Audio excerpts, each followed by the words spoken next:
하나님 말씀 보겠습니다. 하나님 말씀은 말라기 1장 1절로 2절까지의 말씀입니다.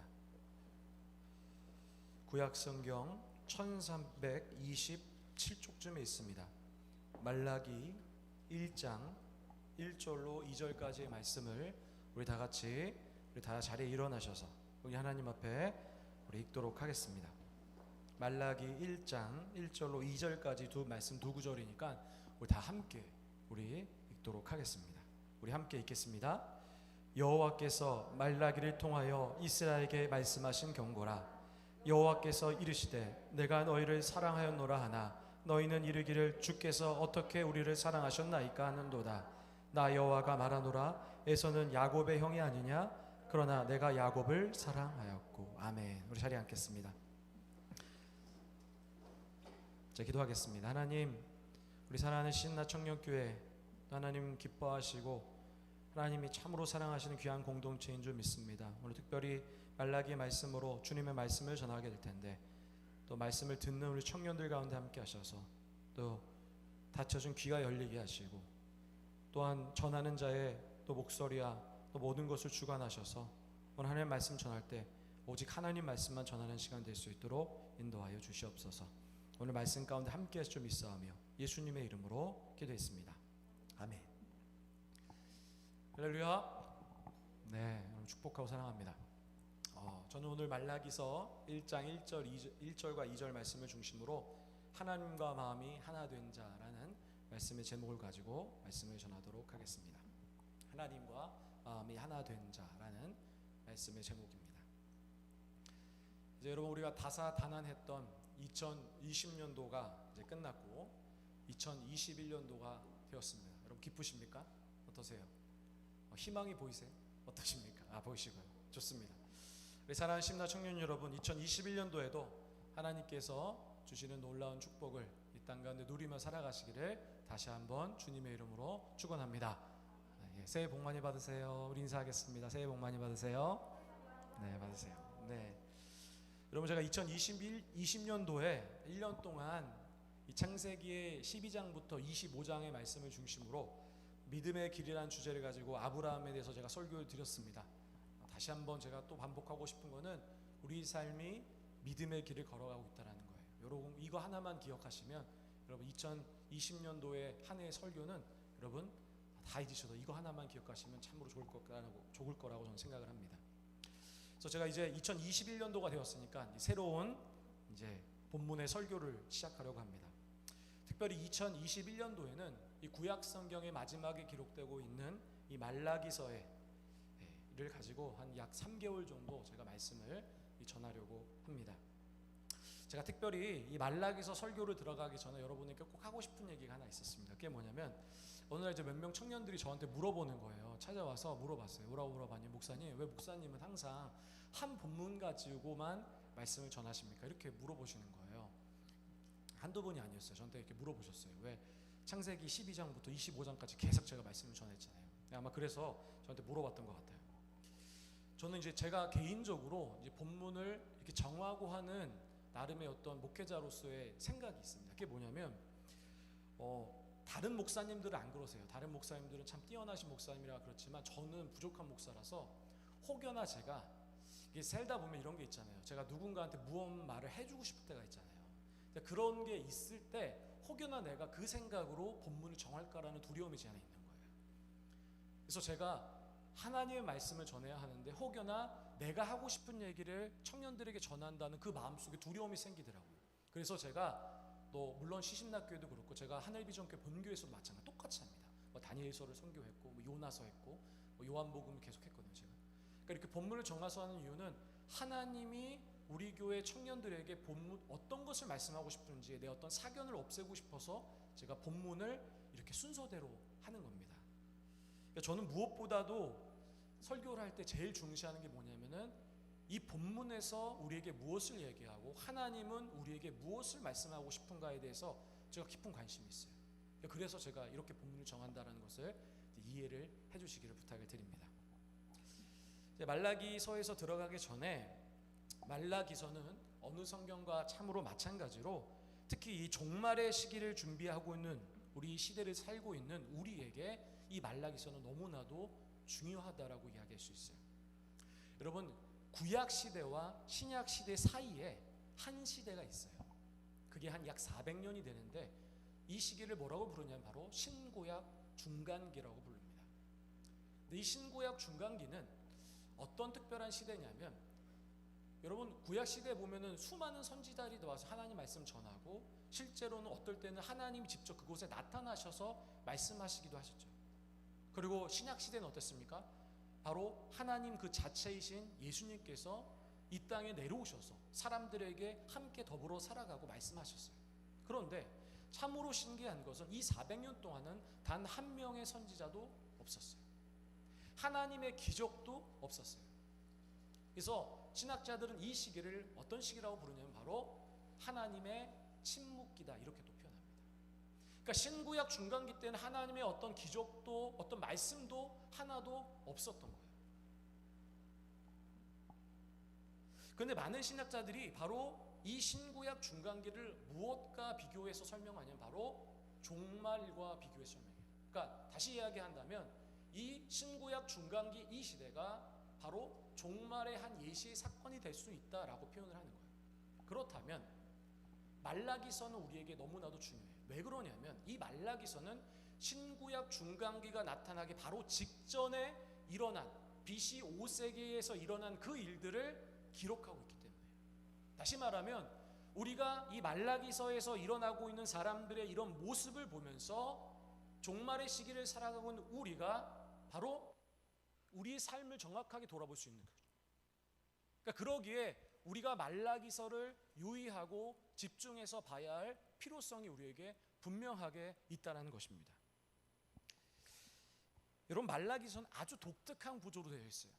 여러분도 이제 저하고 말라기서 설교를 이제 3달 동안 들으시면 이제 말라기서, 옛날에 창세기의 아브라함 박사가 여러분 되었듯이 말라기서의 박사가 될 수 있습니다. 어떻게 구조가 되어 있냐면은 이런 거예요. 논쟁의 구조로 되어 있어요. 하나님과 사람과 논쟁을 벌여요. 그러니까 예를 들면 이런 거예요. 하나님이 이렇게 말씀하세요. 나는 너를 사랑한다. 그랬더니 사람들이 뭐라고 말하는지 아십니까? 하나님, 어떻게 저를 사랑하셨습니까? 이렇게 표현해요. 그리고 하나님은 거기에 대해서 답변을 하세요. 그러니까 이러한 논쟁이 6개로 이루어진 본문이 바로 말라기서라는 거예요. 여러분, 이 본문을 통해서 우리가 알 수 있는 점이 뭐냐면은 사람이 하는 생각과 그리고 하나님이 가지고 있는 생각이 너무나도 다르다는 것을 우리 분명히 알 수가 있어요. 그러니까 여러분이 지금 생각하는 것이 결코 하나님의 뜻이라고 생각한다면 여러분 오산일 확률이 높다는 거죠. 제가 이제 말라기서 설교를 이 6가지 논쟁을 중심으로 제가 이제 설교를 해 나갈 텐데, 오늘은 그 첫 번째 시간으로서 왜 하나님과 우리는 논쟁할 수밖에 없는가에 대한 제가 말씀을 전하도록 하겠습니다.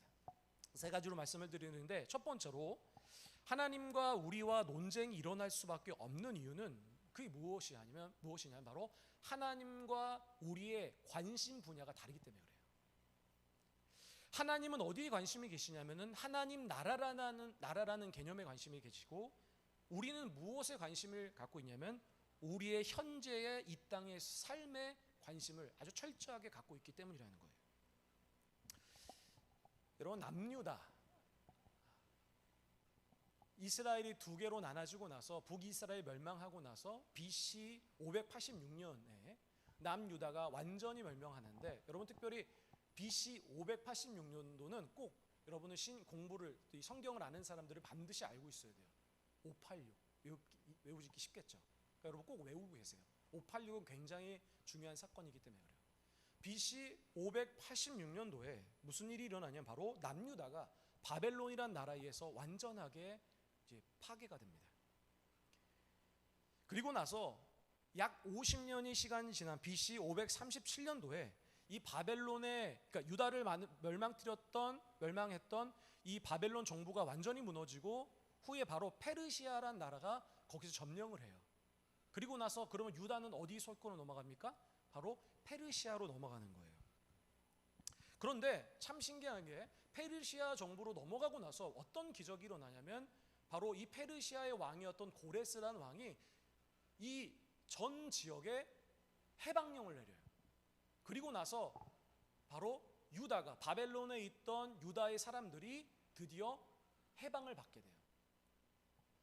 그리고 나서 그 BC 537년도에 해방령 이후에 유다 백성들이, 이제 이 페르시아에 있었던 유다 백성들이 이제 합법적으로 유다의 땅 예루살렘으로 돌아오게 되거든요. 그래서 1차적으로 귀환을 해요. 그리고 나서 80년이 지난 BC 458년에 또 2차 귀환이 일어나요. 그러니까 1차 귀환을 하고 2차 귀환을 하는 거죠. 이게 이제 합법적으로 이루어진 일들이에요.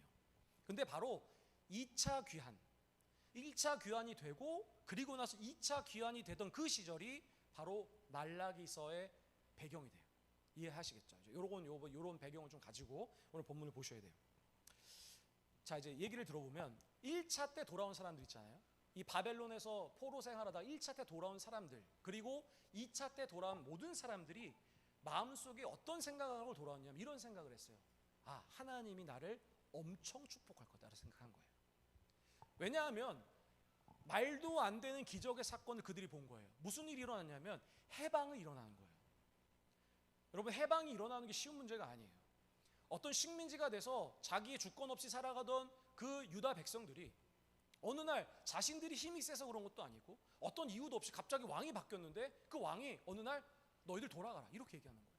그러니까 그들이 왜 이걸 기적으로 얘기했냐면 하나님이 약속을 했거든요. 하나님이 너희들은 이 시기에 넌 돌아갈 거다라고 했는데 그 시기에 바로 페르시아 정부가 일어나면서 그들이 돌아간 거예요. 그러니까 이걸 보면서 벌써 어떤 느낌을 받았냐면 하나님은 진짜 살아있구나 이런 생각을 한 거예요. 그리고 나서 또 한 가지 더불어 생각한 거 뭐냐면은 너희가 그곳에 돌아오게 되면 하나님이 축복할 거라고 약속하셨거든요. 다윗 왕 때와 같은 부와 영광의 나라가 자신들이 예루살렘으로 돌아오게 되면 엄청난 일들이 자기의 축복이 일어날 거라고 확신하고 있었어요. 그것을 믿어 의심치 않은 거예요. 그래서 이러한 신뢰를 바탕으로 바벨론 포로 생활하던 그들이 돌아와서 가장 먼저 한 것이 무엇이냐면은 하나님의 성전을 세웠어요. 그리고 나서 한 게 뭐냐면은 예루살렘 성을 다시 세웠어요. 돈도 없는데, 어려웠는데도. 그러니까 이러한 믿음을 가지고 이런 성전을 세우고 성곽을 세웠던 거예요. 그런데 문제는 뭐냐면 자신들이 기대했던 이상과 현실의 삶이 완전히 달랐어요. 심지어 이제 바벨론에서 돌아오고 나서 100년의 시기가 지났거든요. 이 말라기 시대가. 그런데 그들의 현실이 어떠냐면은 바벨론 포로기 생활하던 그것보다 훨씬 더 어려운 거예요. 사회적으로, 경제적으로, 정치적으로 너무너무 힘드니까. 근데 문제가 100년이 지났는데도 삶이 회복이 안 되는 거예요. 계속 어려운 거예요. 실제로는 어떤 일도 있었냐면은 이 다윗 왕 때 그 옆에 어떤 나라가 있었냐면 여러분 혹시 아십니까? 에돔이라는 나라가 있었어요. 근데 에돔은 다윗 왕 때나 솔로몬 왕 때는 까불지도 못했어요. 그런데 이때 너무 국력이 약하니까 에돔이란 나라, 에서의 후예들이 있어도 그 에돔이 왕이 이들에게 영향력을 미치는 거예요. 뺏어가고 정치적으로 영향해서 자리를 바꿔버리고 막 이런 일들이 일어나는 거예요. 너무 힘들었던 거죠. 그래서 이스라엘 백성들이 드디어 하나님 앞에 이렇게 묻기 시작하는 거예요. 말라기서 1장 2절이에요. 우리 다 같이 한번 읽어볼게요. 다 같이 말라기서 1장 2절 함께 읽어보겠습니다. 함께 읽겠습니다. 여호와께서 이르시되 내가 너희를 사랑하였노라 하나 너희는 이르기를 주께서 어떻게 우리를 사랑하셨나이까 하는다. 여기까지. 하나님은 이스라엘 백성에게 이렇게 얘기하는 거예요. 나는 너희를 사랑한다. 그런데 이스라엘 백성은 이렇게 답하는 거죠. 하나님, 저를 어떻게 사랑하셨어요? 이렇게 묻는 거죠. 자, 여러분 이 구절이 이해가 되십니까? 그러니까 자신의 현실은 여전히 바닥이에요. 다윗 왕 때의 삶을 자기가 살았다고 한다면 아, 하나님이 나를 진짜 사랑하고 있다라고 생각했을 거예요. 그러나 실제 자신의 삶들은 과거의 에돔이라는 나라에게 자신들이 그렇게 힘을 발휘했는데 지금 그들의 주의를 받아야 되는 그런 안타까운 상황도 있으니까 하나님께 묻는 거예요. 하나님, 어떻게 주님이 저를 사랑합니까? 이렇게 묻는 거죠. 그리고 우리 신앙생활 하다 보면 이런 생각이 들잖아요. 우리가 하는 생각이잖아요. 뭡니까? 내가 하나님을 믿는데 왜 나는 이렇게 살아가는 건가?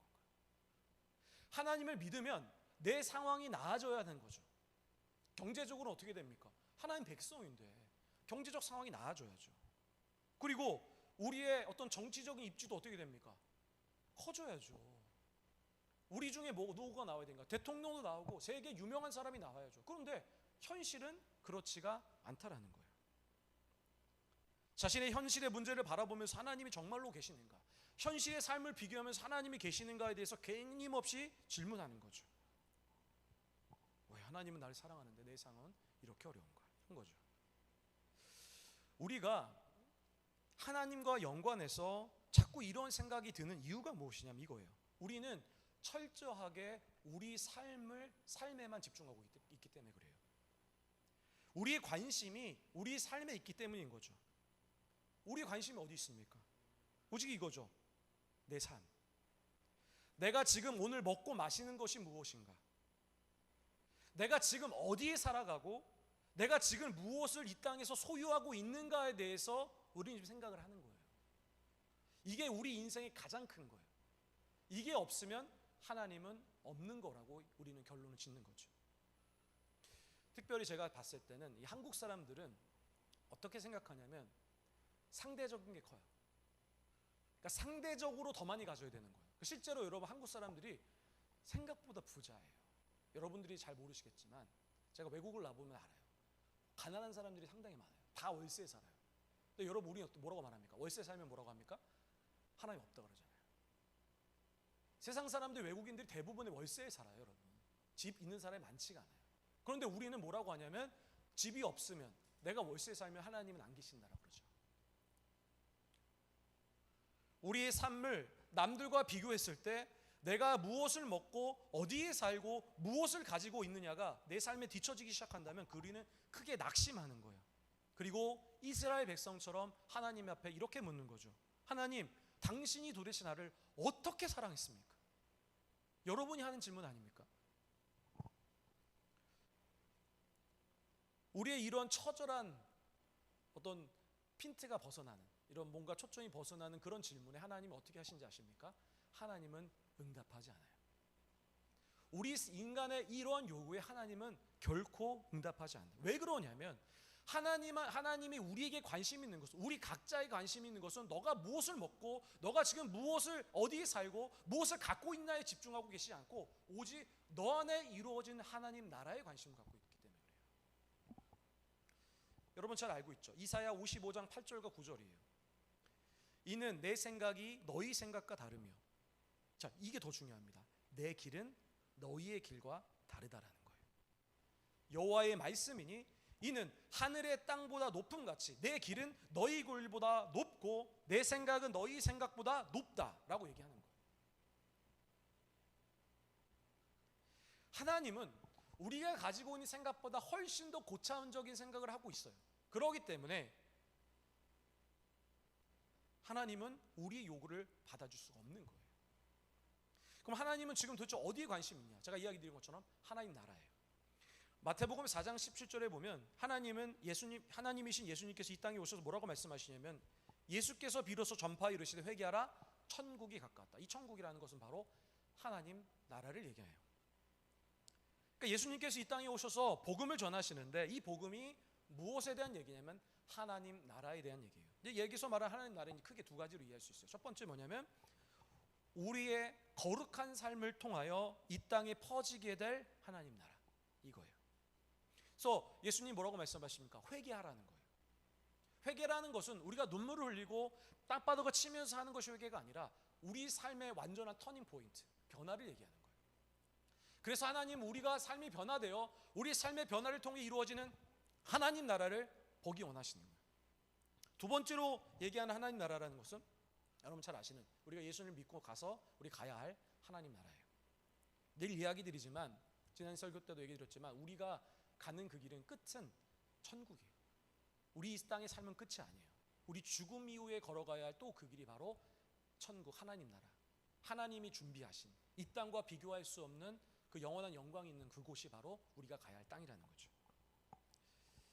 그럼 두 번째로 그렇다면 하나님은 우리의 이 땅의 삶엔 아예 관심이 없으신 것일까?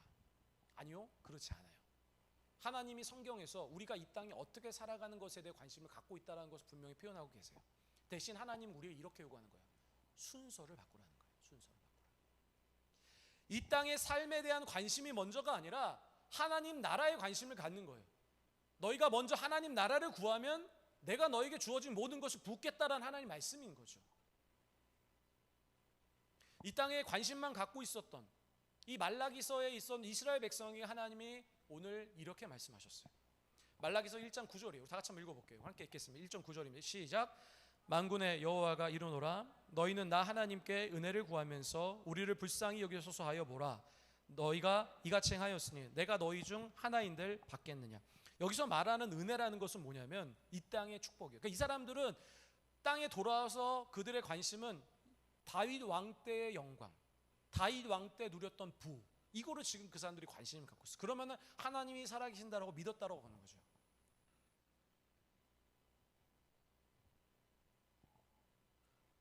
지금 이스라엘 백성들 하나님 앞에 뭐라고 얘기하냐면은 주님 저 축복해 주십시오. 그리고 심지어는 저를 불쌍히 여겨 주십시오라고 표현하는 거예요. 그리고 하나님 앞에 저를 축복해 달라고 계속 기도하는 거죠. 근데 하나님 오늘 본문에서 무엇을 얘기하시냐면 이렇게 얘기하는 거예요. 야, 순서를 바꿔. 먼저 축복을 달라고, 나를 불쌍히 여겨달라고 하지 말고 너희가 하나님 말씀대로 살아가면 내가 너에게 부어줄게. 이렇게 지금 약속을 하시는 거예요. 이 말씀을 아주 정확하게 설명하고 있는 것은 신명기 28장이에요. 신명기 28장에 보시면 하나님께서 하나님 백성으로 부르심을 받은 이스라엘 백성에게 이렇게 말씀하세요. 신명기 28장 15절에 한번 함께 읽겠습니다. 내가 만일 내 하나님 여호와의 말씀을 순종하지 아니하여 내가 오늘 내게 명령하는 그의 모든 명령과 규례를 지켜 행하지 아니하면 이 모든 저주가 내게 임하며 내게 이를 것이니. 여러분, 우리가 이 말씀을 통해서 볼 수 있는 거, 알 수 있는 게 뭔지 아십니까? 하나님 백성이라고 해서 다 축복하는 게 아니라는 거예요. 하나님 백성이면 다 축복을 받는다, 이건 잘못된 뜻이에요. 하나님 백성으로 축복을 받는 것이 아니라 무엇입니까? 먼저 하나님 말씀에 순종을 하는 거예요. 하나님 백성이라고 할지라도 하나님 말씀에 순종하지 않는다면 어떤 일이 일어납니까? 저주를 받는 거예요. 근데 여러분, 여기서 얘기한 저주라는 거는 여러분 생각하는 어떤 영화 같은 그런 저주가 아니에요. 우리 삶이 막히는 것을 얘기해요. 우리가 하나님 말씀대로 살아갈 때만이 축복을 하신다라는 거죠. 여러분, 우리가 모든 경우라고는 할 수는 없어요. 모든 경우가 그렇다고 하면은 우리가 너무 인간적인 생각으로 한정을 짓는 것이고, 그건 아니고 우리가 일반적으로 좀 볼 때 우리 삶이 묶여지는 이유 중에 하나가 뭐냐면 특별히 그리스도인에게 해당되는 얘기입니다. 우리 삶이 묶일 때 우리 신앙을 돌아봐야 될 필요가 있어요. 왜 그러냐면 우리의 관심이 어디에 있는가를 봐야 돼요. 내 관심이 하나님 나라에 있는가? 내 관심이 이 세상에 있는가? 만약에 우리의 관심이 하나님 나라에 있지 않고 다른 데 있다면 우리 삶이 묶이며 살아갈 수밖에 없어요. 근데 그게 하나님이 선택하신 결정이에요. 하지만 반대로 우리의 삶이 하나님 말씀대로 살아간다고 한다면 우리 삶에 어떤 일이 일어나냐면 신명기 28장 1절에 보면 이렇게 얘기합니다. 내가 내 하나님 여호와의 말씀을 삼가 듣고 내가 오늘 내게 명령하는 그의 모든 명령을 지켜 행하면 내 하나님 여호와께서 너를 세계 모든 민족 위에 뛰어나게 하실 것이라. 이게 약속이죠. 그러니까 우리 삶이 하나님 나라에 관심을 갖는, 특별히 여러분 이것은 계속 반복해서 얘기하지만 하나님 백성에게만 속하는 얘기입니다. 하나님 백성은 하나님 나라에 관심을 갖는 그 사람에게 이 땅에서 가장 뛰어나게 하신 축복을 주겠다는 거예요. 사랑하는 청년 여러분, 우리는 이 땅에서 우리가 생각하는 축복을 위하여 어떻게 살아가고 계세요? 혹시 하나님 나라에 큰 관심을 가지며 내 삶의 변화를 통해 이루어진 하나님 나라, 내가 죽어서 갈 하나님 나라에 관심을 가지며 살아가는 삶을 살아가고 계십니까? 아니면 그냥 이 세상 사람들처럼 내가 남들보다 조금 더 잘 먹고 잘 사는 삶에만 관심을 두고 살아가고 계십니까? 근데 만약에 우리가 우리 삶에만 관심을 갖게 된다면 우리 삶이 어떻게 되냐면 점점점 묶일 수밖에 없는 거예요. 그러나 반대로 하나님 나라에 관심을 두고 살아가면 하나님께서 책임지시는 인생이 되는 거죠. 그러면 우리가 이 땅에서 가져야 관심을 무엇이겠습니까? 하나님 나라인 거예요. 나의 변화를 통해 이루어질 하나님 나라, 우리가 가야 할 하나님 나라. 마지막 세 번째로, 이처럼 여러분 이 현실이 뭡니까? 우리의 관심은 지금도 이 땅에 있잖아요. 그렇지 않습니까? 그렇다면 이렇게 하나님과 우리의 관심이 이렇게 크게 다른데 도대체 우리 하나님과 나의 관심을 조금 일치시킬 수는 없을까? 이런 생각해 볼 수 있지 않겠습니까? 하나님과 우리의 관심, 생각을 일치시킬 수 있는 한 가지 방법이 있는데 그게 무엇이냐면 바로 하나님 말씀을 읽는 거예요. 제가 이제 결혼을 하면서 제가 배우게 된 점이 있어요. 이게 뭐냐면은 여기 부부도 계시지만 특별히 부부에게는 서로를 이해할 수 있는 시간이 좀 필요해요. 부부 생활을 시작하면서. 처음에 이 사랑으로 결혼한 부부는 이 시간이 지나면 지날수록 어떻게 되냐면 조금씩 다투기 시작해요. 그러니까 왜 이유가 뭐냐면 서로 너무 다른 삶을 살아와서 그래요. 서로 다른 삶을 살기 때문에 연애할 때는 몰랐지만 결혼하면서 갑자기 그 어느 하나의 행동이 왜 저런 행동을 하지? 이런 의구심이 들기 시작하는 거예요. 이게 누구에게나 어느 부부에게나 일어나는 똑같은 일이라는 거예요. 그러니까 결혼 전에는 그것들이 어떻게 보이냐면은 매력이라는 것으로 보였어요. 그러나 결혼을 하게 되면 이제 그 다름이 이제 미움으로 바뀌기 시작하는 거예요. 그러니까 제가 아는 부부가 있었는데 이제 그 부부가 같이 셋이 만나는데 싸움 난 얘기를 하는 거예요. 제가 이제 결혼하고 나서 얼마 이후였는데 이제 선배였어요. 근데 이제 결혼한 얘기를 막 하는데 둘이 이제 막 심하게 싸웠다라는 거예요. 근데 왜 싸우냐 그랬더니 치약 짜는 순서 때문에. 네. 그리고 치약을 관리하는 방법 때문에 싸웠다는 거예요. 근데 이게 남자는 어린 시절부터 되게 이렇게 절약하는 게 습관이 된 사람이에요. 그러다 보니까 치약을 처음에 짜고서 뒤끝부분부터 이렇게 밀고 이렇게 짜고 올라가는 거예요. 여러분 어떻게 짜고 올라가세요? 이 뒤끝부분도 쫙 올라가서 이렇게 접으면서 갔대요. 그리고 마지막에 어떻게 하냐면은 목이 있는 데를 잘라요. 그리고 뒷부분을 또 자릅니다. 그러면서 그 남은 것까지 이 칫솔로 집어넣어서 닦는 사람이에요. 그런데 여자는 어땠냐면은 항상 애매하게 남아도 버리는 그런 사람인 거예요. 그러니까 이 남편 입장에서는 왜 저 사람이 저렇게 함부로 사나 막 이런 생각도 한 거죠. 그러니까 서로 달랐던 건데 그냥 그렇게 살아왔던 것뿐인데 이런 서로의 어떤 오해가 쌓이면서 결국 무슨 얘기까지 나오냐면은 치약을 관리하는 문제 때문에 이제 너하고 나하고 살아야 되냐 말아야 되냐 이것까지 이제 계속 발전을 한 거예요. 부부가 어느 정도 시간이 지나면 이러한 다름이 어떻게 바뀌냐면은 시간이 있으면 이제 이것이 이해로 바뀌기 시작해요. 무슨 얘기냐면 서로의 다름을 인정하기 조금씩 시작하는 거죠. 그런데 이때 서로의 이 다름을 인정하는 가장 중요한 핵심 요소가 뭐냐면 바로 시간이 필요하다는 거예요. 어떤 시간? 함께하는 시간. 이게 필요해요. 이를 통해서 서로는 부부를 이해하게 되고 더욱더 사랑하게 되는 거예요. 하나님과 우리는 어떻습니까? 원래는 같았어요. 그런데 달라지기 시작했어요. 왜 그렇습니까? 죄 때문에. 하나님은 죄가 없으시고 그냥 그 자체가 누군가를 사랑하는 존재예요. 그런데 사람은 죄가 들어옴으로 말미암아 안에 죄성이 들어오고 누군가를 사랑할 수 없는 존재가 돼버린 거예요. 이처럼 이렇게 서로 두 다른 존재가 하나가 되고 서로를 이해하는 시간이 필요하다는 거죠. 그렇지 않겠습니까? 하나님과 우리 함께하는 시간이 필요한 거예요. 서로의 생각과 마음을 이해하고 이제 하나 되는 시간이 우리에게 필요하다는 거죠.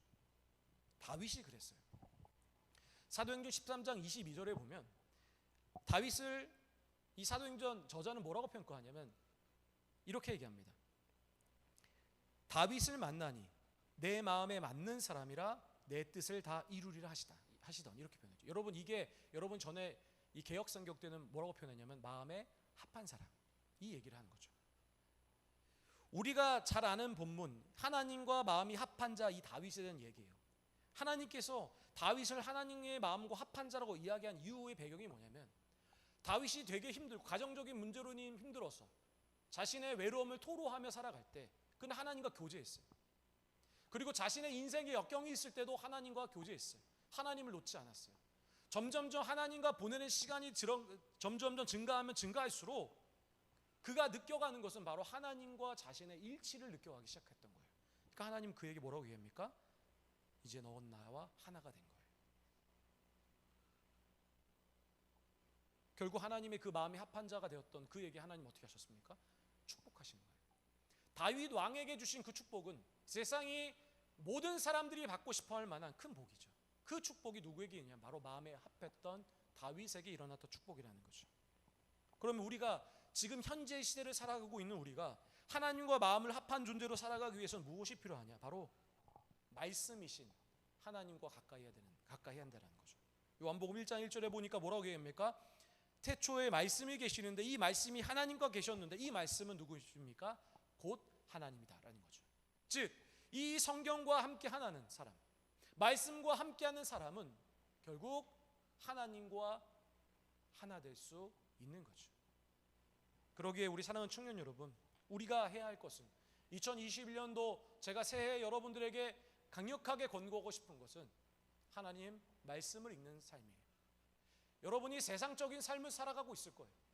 여러분 여전히도 하나님 원하시는 그 관심 분야는 관심이 없고 여전히 내 삶의 행복과 이익만을 추구하겠죠. 그러나 이 모습이 평생에 변하지 않을 거예요.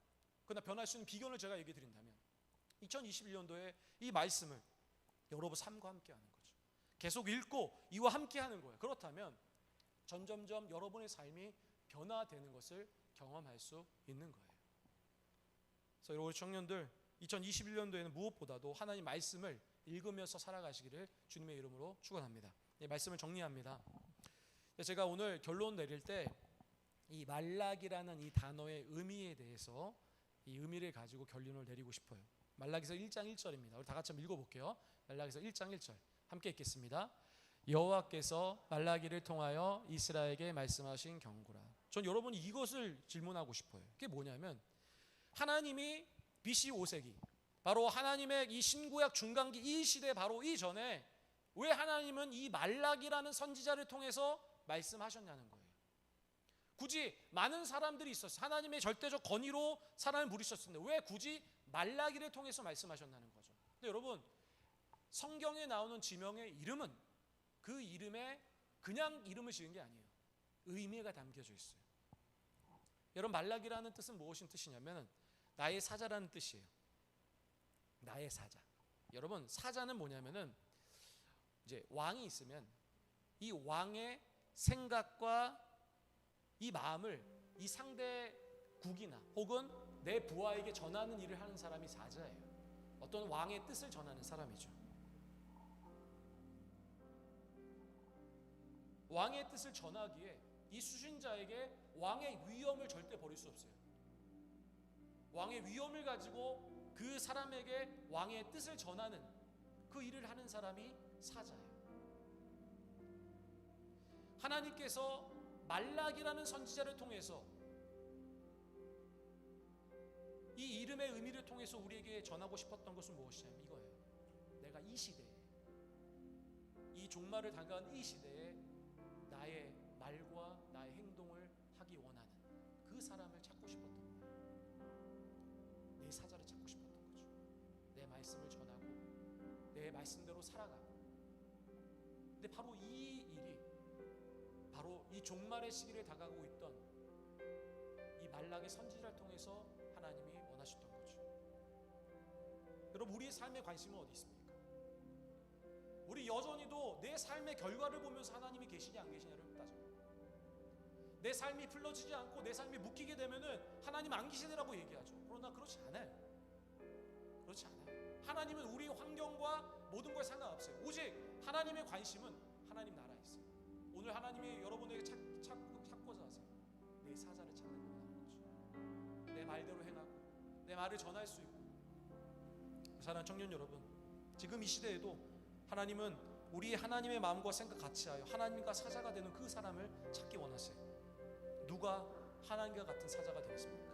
저는 그 사람이 오늘 신나 청년 중에 일어나시기를 주님의 이름으로 축원합니다. 우리 다 같이 한번 찬양하겠습니다. 아버지 당신의 마음 함께 찬양합니다. 아버지 당신의 마음이 있는 곳에 나의